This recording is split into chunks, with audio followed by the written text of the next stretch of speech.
तो डॉक्टर पारदीवाला का यही कहना है कि विनेश ने कुछ खाया और उसके बाद उनका वजन नॉर्मल से ज्यादा बढ़ गया। अब हो सकता है कि किसी ने उनके खाने में कुछ मिला दिया हो, यह भी जांच का विषय है। किसी ने उन्हें कुछ ऐसी चीज खिला दी हो जिससे ज्यादा वजन बढ़ता होगा, लेकिन यह बात उनके कोच को ध्यान रखनी चाहिए थे, उनके सपोर्ट स्टाफ को यह देखना चाहिए था। देखिए, खिलाड़ी का शरीर एक मंदिर की तरह होता है और उसमें जरा सी भी कोई अशुद्धता अगर जाती है शरीर के अंदर तो उसका जो नतीजा है वो तुरंत सामने आता है।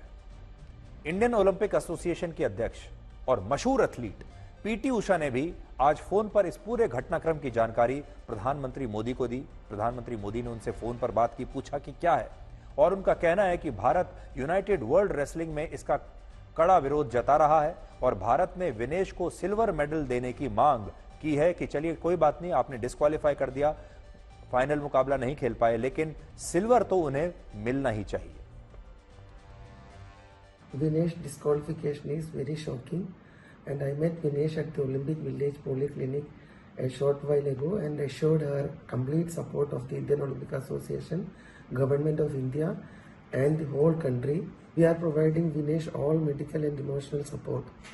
The Wrestling Federation of India has filed an appeal to UWW to consider the decision to disqualify Vinesh, and IOA is following that up in the strongest possible manner.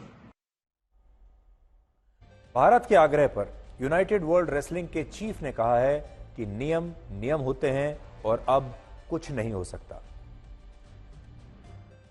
Sir, what would you have to say about Vinesh's unfortunate removal from this competition? We have to respect the rules. I'm so sad that what happened to her. She had overweight, a very small one, but the rules are rules, and the weighing is public. All the athletes are there, and it's impossible to let someone to compete who doesn't make the weight.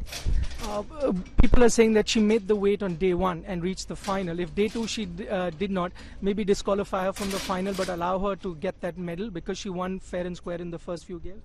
Impossible, because the brackets are changing, everything is changing, and anyway, the rules are rules. Everybody who goes to this continues, they know they have a second weigh in the next day. There has been an appeal. Can anything be done right now? I don't see anything that can be done. The competition continues, and I really don't see that is possible.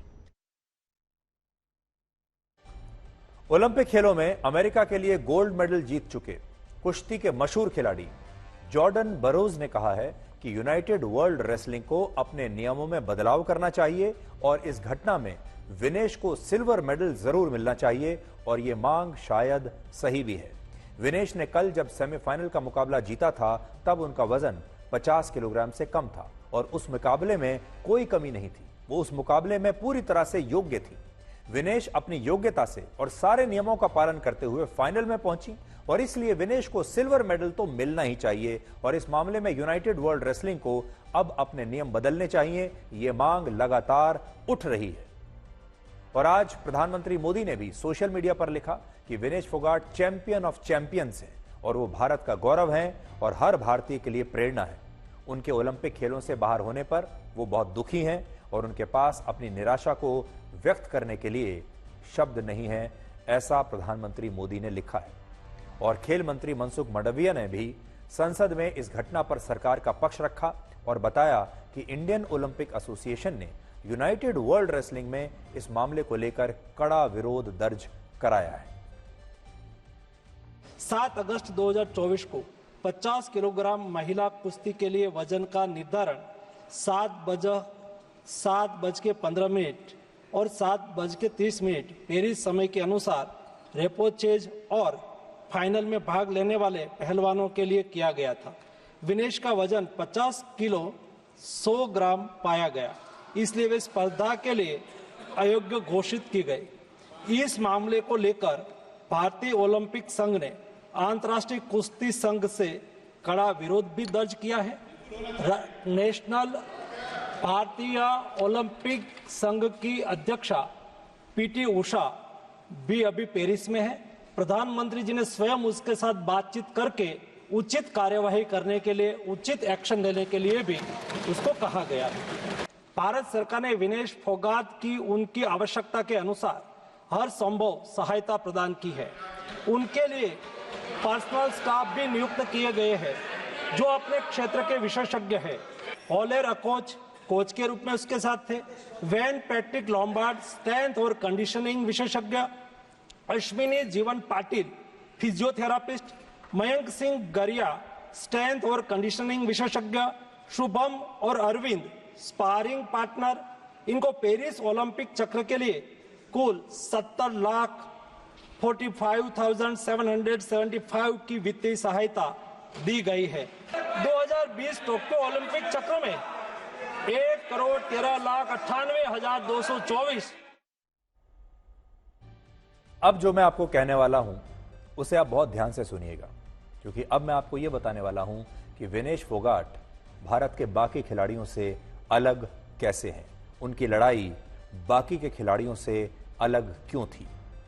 वो अलग हैं, उनकी लड़ाई भी अलग थी, वरना ऐसा क्या कारण है कि भारत के ज्यादातर खिलाड़ी चौथे स्थान पर इस बार अटक गए। ज्यादातर खिलाड़ियों ने, आपने देखा होगा, चौथे स्थान पर ही अटक कर रह गए, लेकिन विनेश बड़े बड़े खिलाड़ियों को हराते हुए गोल्ड मेडल जीतने के बहुत करीब पहुंच गई। विनेश गोल्ड मेडल भले ही न जीत पाई हो, लेकिन उनकी जो लड़ाई है वो असल में गोल्ड मेडल की थी भी नहीं। उनकी लड़ाई अलग है और ये अलग लड़ाई विनेश को बिल्कुल अलग बनाती हैं, विनेश को स्पेशल बनाती है। विनेश फोगाट की दो चुनौतियां थीं इस बार, एक अपने सारे मुकाबले जीतना और दूसरा अपना वजन 50 किलो से कम रखना। और 29 साल की उम्र में ये दोनों ही बहुत मुश्किल काम है। अब आपको यह बताएंगे कि विनेश अलग कैसे थी। असल में विनेश इस बार सोने के मेडल के लिए नहीं, बल्कि अपने आत्मसम्मान के लिए लड़ रही थी। ओलंपिक मेडल जीतकर वो दुनिया को कुछ बताना चाहती थी।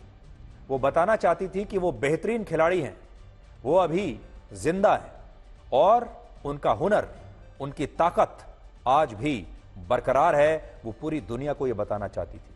और इसके साथ साथ भारतीय कुश्ती संघ के खिलाफ अपनी लड़ाई में वो सच का साथ दे रही थी। ये बात भी उन्हें कुश्ती के मैदान में साबित करनी थी। दिल्ली की सड़कों पर 1 महीने से ज्यादा धरने पर बैठने के बाद विनेश के साथ जो कुछ हुआ वो उनके लिए बहुत अपमानजनक था, खून का घूंट पीने जैसा था। ये तस्वीरें आप याद कर लीजिए। और प्रतिशोध की यही आग विनेश को बाकी खिलाड़ियों से अलग बनाती है। विनेश के लिए पेरिस ओलंपिक्स में जीतना आखिरी रास्ता था, खुद को साबित करने का यह आखिरी मौका था जिसे वो किसी भी कीमत पर अपने हाथ से जाने नहीं देना चाहती थी। प्रतिशोध की यह आग, अपमान का दर्द और जीवन में आखिरी मौका, ये तीनों मिलकर विनेश के लिए एक ईंधन बन गए और वो इसी ईंधन के साथ महीनों तक ओलंपिक्स में जीतने की तैयारी करती रही। बाकी खिलाड़ियों के पास ये आग नहीं थी। बाकी खिलाड़ियों के पास बहुत सारे रास्ते हैं आज भी, लेकिन विनेश के पास आखिरी रास्ता था। और आखिरी रास्ता जिस व्यक्ति के पास होता है वो पूरी शिद्दत के साथ पूरी जान लगा देता है जीतने के लिए। विनेश फोगाट ने जो करके दिखाया और विनेश के साथ आज जो हुआ, ये दोनों ही कल्पना से परे हैं। अब विनेश के हाथों गोल्ड मेडल भले ही नहीं आएगा, लेकिन उन्होंने अपनी सोने जैसी खरी मेहनत से 145 करोड़ भारतीयों का दिल जीत लिया है। हमारे लिए वो हमेशा ओलंपिक गोल्ड मेडलिस्ट की तरह ही रहेंगी। इसलिए आज मैं आप सबसे कहना चाहता हूं कि आप सब विनेश फोगाट का भारत लौटने पर वैसा ही स्वागत कीजिए जैसा गोल्ड मेडल जीतने वाले किसी खिलाड़ी का करते हैं। स्वागत में कोई कमी नहीं रहनी चाहिए। भारत सरकार और भारत के लोगों को जीवन भर विनेश को वैसा ही सम्मान देना चाहिए जो एक ओलंपिक गोल्ड मेडल जीतने वाले खिलाड़ी को हमारे देश में मिलता है।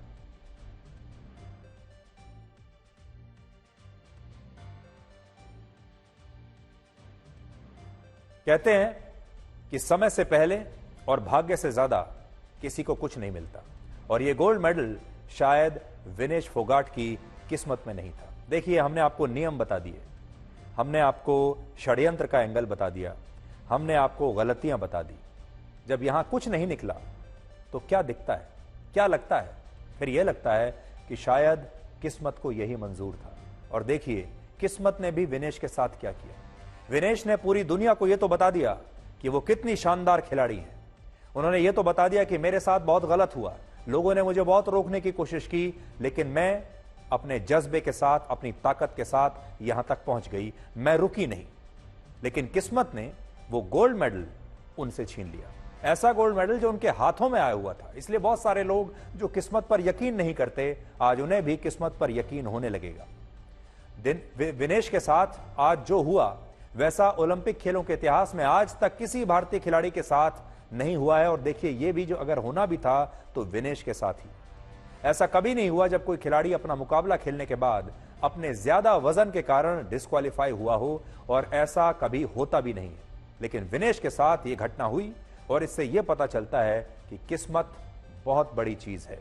किस्मत ने विनेश का साथ दिया भी और आखिर में साथ छोड़ भी दिया। लेकिन मैं फिर कहूंगा, विनेश जो प्रूव करने के लिए गई थी, विनेश जो साबित करने के लिए इस बार ओलंपिक में खेल रही थी, वो विनेश ने साबित कर दिया। बहुत सारे लोगों ने विनेश की आलोचना की थी, मीडिया ने भी विनेश की बहुत आलोचना की थी। और मुझे याद है एक बार हमने भी, जब विनेश अपने मेडल्स को गंगा में बहाने के लिए गई थी, तब हमने भी विनेश को कई बातें ऐसी कही थी जो शायद विनेश को अच्छी न लगी हो। लेकिन ये उस समय की बात है।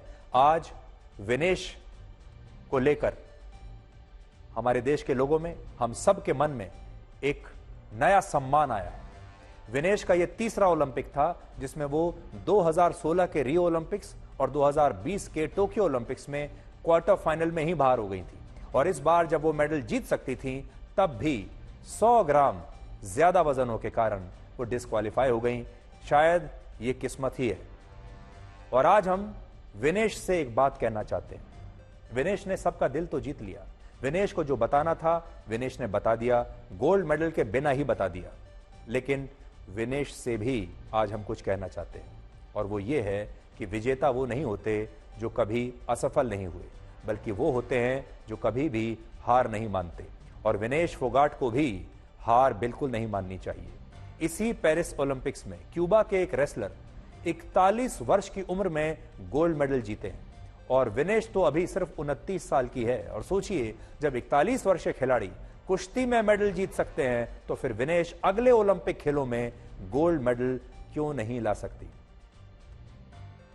तो आप देखिए, विनेश के पास अभी बहुत समय बचा है। विनेश अभी सिर्फ 29 वर्ष की हैं। तो बहुत सारे लोग जो ये कह रहे हैं कि ये आखिरी मौका था, बिल्कुल सही है, इस बार के लिए तो ये आखिरी मौका था। लेकिन आज हम ये कहना चाहेंगे कि विनेश को 4 साल और मेहनत करनी चाहिए, और अगले ओलंपिक खेलों में उन्हें उनके मेहनत, उनके परिश्रम की जो इनाम है, वो मेडल उन्हें जरूर मिलेगा। और एक बात और विनेश को आज हम ये कहना चाहेंगे, आज विनेश को यह एहसास हुआ होगा कि एक मेडल की कीमत क्या होती है, एक गोल्ड मेडल की कीमत क्या होती है, जब वो गोल्ड मेडल के इतने करीब पहुंचकर भी उससे दूर हो गई। आज उन्होंने मेडल की कीमत समझी होगी, और उन्होंने ये भी समझा होगा कि ये मेडल अगर वो जीत जाती तो उनका नहीं, पूरे भारत का था। 145 करोड़ लोग भारत के इस 100 ग्राम वजन के नीचे आज दब गए। आज उन्हें इस बात का एहसास हुआ होगा। और जिस दिन वो इस मेडल को गंगा में बहाने के लिए गई थी अपने विरोध प्रदर्शन की वजह से, उस दिन भी हमने विनेश से यही कहा था कि ये कदम गलत है, ये मेडल देश का है, ऐसा मत करिए। और आज भी हम विनेश को यही कहेंगे कि उस दिन उन्होंने जो किया, आज वो मेडल से थोड़ा दूर रह गई हैं, लेकिन आज उन्हें मेडल की कीमत जरूर समझ में आई होगी। लेकिन विनेश को हम सब की शुभकामनाएं हैं। उनके पीछे 145 करोड़ लोगों का आशीर्वाद है, उनका समर्थन है, और हमें पूरा यकीन है कि अगले ओलंपिक खेलों में विनेश जरूर गोल्ड मेडल जीतकर आएंगी।